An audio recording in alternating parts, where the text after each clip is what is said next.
Welcome to This Week at IGAD. My name is Iman Haji.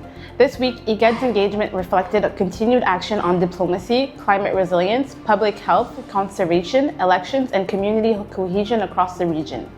In Djibouti, IGAD appointed Mrs. Rania Mustafa Hassan as acting head of mission to Sudan, marking the reopening of its office in Khartoum and reaffirming support for peace, recovery, stability, and sustained dialogue.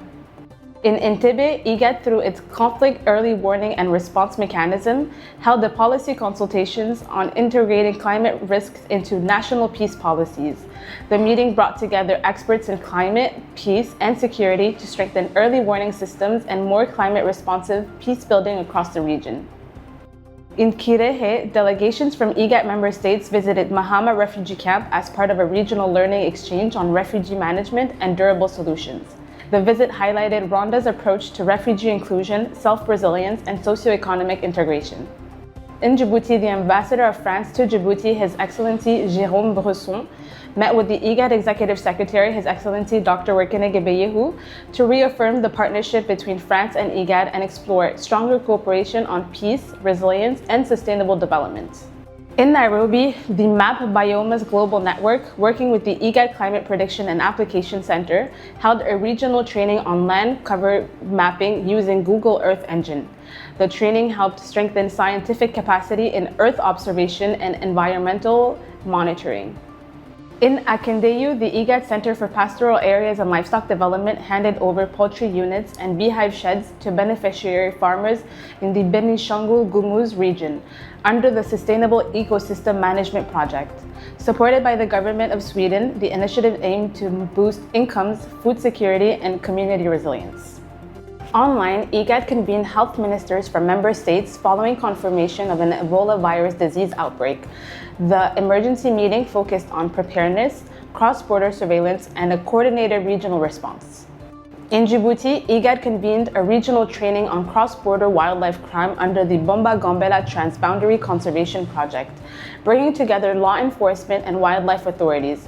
The training focused on stronger collaboration, information sharing, and enforcement against illegal wildlife trade. In Addis Ababa, ahead of Ethiopia's 7th general election, the IGAD Election Observation Mission, led by His Excellency Dr. Speciosa Wandira Kazibwe, held consultations with electoral institutions, political parties, civil society, women and youth representatives, and observer missions. The exchange provided insight into preparedness, inclusivity, and efforts to support a credible and peaceful vote. In Djibouti, regional training on wildlife trafficking continued, with discussions focusing on trafficking patterns, smuggling routes, targeted species, and enforcement responses. The efforts supported stronger regional capacity to tackle wildlife crime and protect biodiversity.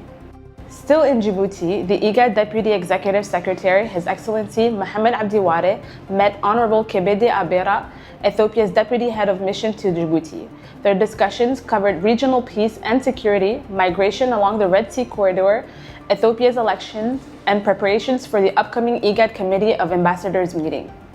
In Juba, at the validation workshop for South Sudan's revised National Disaster Risk Management Policy, IGAD reaffirmed its commitment to stronger disaster risk governance and more proactive approaches to reducing vulnerability and building resilience. In Ali Ade, IGAD's Health and Social Development Division continued community engagement activities through sports events and cultural exhibitions, bringing together refugees and host communities to build trust, solidarity, and peaceful coexistence. That's it for this week at IGAD. Until next week.